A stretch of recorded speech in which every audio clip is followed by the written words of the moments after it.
예, 인천 남동울의 윤관수 의원입니다.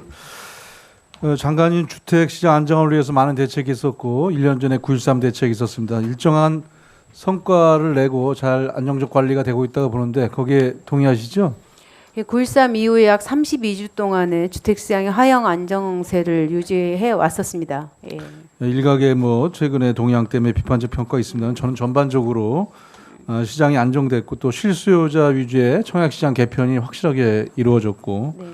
또 갭투자 피해 위험도 줄어드는 것이 사실이라고 생각하기 때문에 뭐 다소 부족한 건 계속 보완해 나간다면 된다고 생각을 합니다. 근데 최근에 서울의 이제 일부 집값이 상승되면서 또 추가 대책을 어제 내놨습니다. 그래서 10월 1일 날 어제죠. 그 부동산 시장 점검 결과 및 보완 방안 발표를 통해서 부동산 분양가 상한제 도입에 대한 그 보완책을 입법 예고를 마치고 발표하셨죠? 네네. 예, 예. 이 어제 발표 요지는 뭡니까? 간단하게만 말씀해 주시겠어요? 어제 발표는 관리처분 인가가 난 그런 재건축 단지의 경우에 분양가 상한제를 적용을 6개월 정도 분양 신청할 경우에 유예한다라는 내용이 주였습니다. 예, 저도 뭐 그 국토위 간사로서 또 당에서도 그 네, 여러 당정 의원들, 협의도 있었습니다. 예, 당정 협의를 통했고 정책에서 여러 가지 정책적 건의를 해서 네. 분양가 상한제를 통해서 주택시장 안정화의 기존을 확실히 가져가되 네. 그러나 이제 구체적으로 문제가 되고 있는 부분들에 대한 것들에 대한 보완책들을 갖다 필요로 한다. 그게 이제 관리인가 처분에 한 단지가 대표적인 건데 이게 어제 보완됨으로써 그 문제는 대부분 다 해소가 될 수 있다고 봅니까? 그 부분에 대해서 어려움을 호소하는 분들의 경우에 좀 해결책이 되지 않을까 생각합니다. 예, 뭐 저희 당정협의 여러 가지 정책적 건의들이 일정하게 수용된 것 같아서 앞으로도 더 관심 있게 지켜보도록 하겠습니다. 근데 결국은 이제 유동자금들도 워낙 많고 해서 계속 지속적으로 이런 불안정성이 나타날 수도 있는데 정부에서 추진 중인 공모리츠 등을 활성화하는 방안은 어떻습니까? 지금 추진 경과가. 저희가 공모리츠 활성화 방안을 발표를 했고요. 사모에 비해서 공모에 대한 지원책들이 낮아서 공모리츠의 지원책들을 통해서 이런 부동산 투자 자금들이 이런 직접 투자 방식이 아니라 이런 리츠를 통해서 좀 공공성을 갖도록 유도하는 그 정책을 발표했습니다. 예. 분양가 상한제 시행에 있어서는 뭐 지속적인 뭐 확실한 의지를 갖고 정책을 추진을 일관되게 해주시고요. 다만 이제 정말 필요한 지역에 꼭 제한적으로 해야 된다는 점들을 갖다가 어제 핀셋 규제로도 말씀하셨습니다만은 또 세부적으로 보완해 주실 것을 부탁드리도록 하겠습니다. 네네.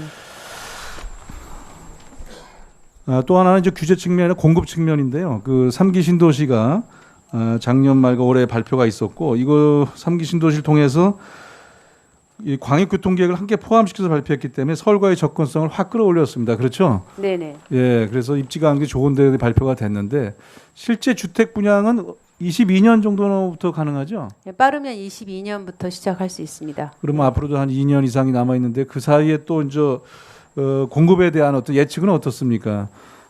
중소규모의 경우에는 20년부터 공급할 수 있게 되기 때문에 21년까지는 사실상 그 공급의 절대적인 물량에 있어서는 부족함이 없습니다. 예. 예, 그렇다 하더라도 일정 부분 공급 시기를 단축시킬 수 있는 세부적인 그 고민은 필요하다고 봅니다. 좀 절차를 간소화하고 해서 신도시 조성 효과가 빨리 나올 수 있게 그 조금이라도 공급 시기를 앞당길 수 있도록 그 정부 측도 노력해 주시기 바랍니다. 네, 알겠습니다.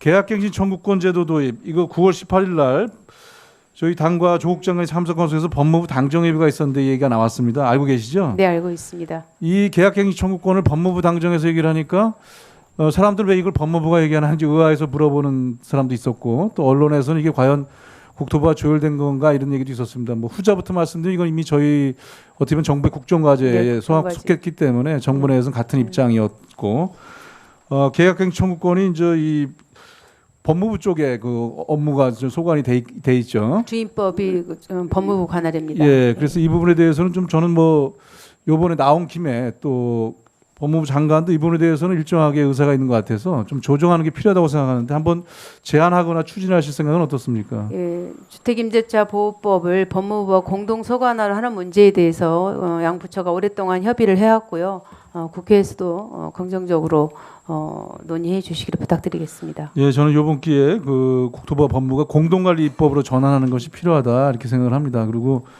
타부처와의 공동성한 법률은 여러 가지 사례가 있습니다. 보니까 네. 예, 물리정책 기본법도 그렇고 또 거점 산업단지 활력 증진 강화법도 그렇고 이렇게 산업부와 함께 하는 것도 있고 하기 때문에 이번에 계약갱신청구권이 거론됐고 또 법무부엔 대국민 법률 서비스 개선 차원에서 얘기가 됐는데 국회에서는 서민주거투기에서도 많이 논의가 됐던 사안 중에 하나거든요. 네, 맞습니다.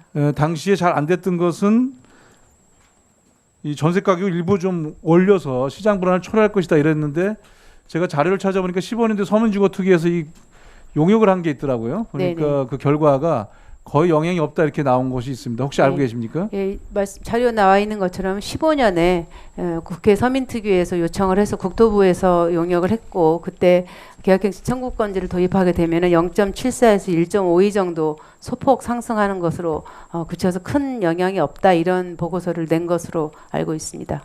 예, 이번에 조속히 그 공동 관리 법안으로 추진해서 또 서민 주거권 보호하는데 앞장서 주시기 바라겠습니다. 네.